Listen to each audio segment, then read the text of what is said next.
If you look outside your window, or even around your house, I'm sure you can find dozens of living things. If you live somewhere more rural, you might have even greater biodiversity, or types of species. All of these living things that make up your world, including you, fall under the category of biology. Biology is the study of life. Biologists study things from very tiny atoms that make up living things, all the way up to interactions of living things in the entire world, called the biosphere. Bio means life, and the suffix ology means study, so you can remember biology as the study of life. Although there are many topics studied in biology, most can be divided into 8 major categories, which we will explore, from the most microscopic topics to the largest. Biochemistry is the study of how atoms and molecules interact to form living things. Biochemists mainly study tiny molecules called proteins, which are responsible for all structure and function in living things. One of the most relevant applications of biochemistry is in medicine. Biochemists study the structure of different proteins to make vaccines, which are products to protect our bodies against diseases, as well as to manufacture drugs that can affect our brains and help to combat illnesses such as Parkinson's disease and schizophrenia. Moving up a size from biochemistry, molecular biologists study genetics, or the DNA and RNA in a cell.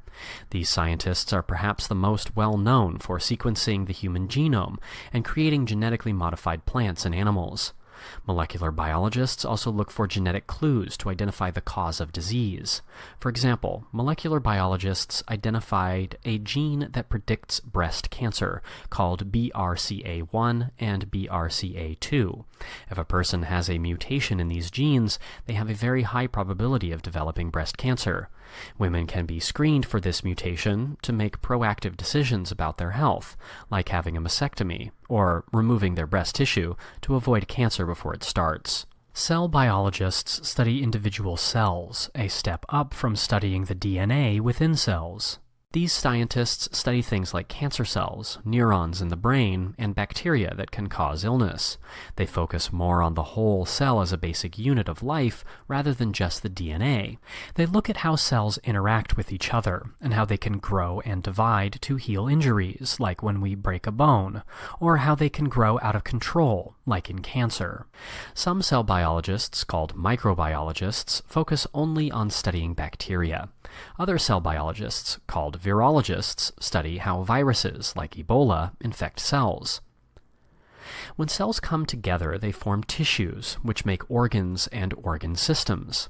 When scientists study human life at this level, they are studying anatomy, or the study of body structure, and physiology, the study of how the body works.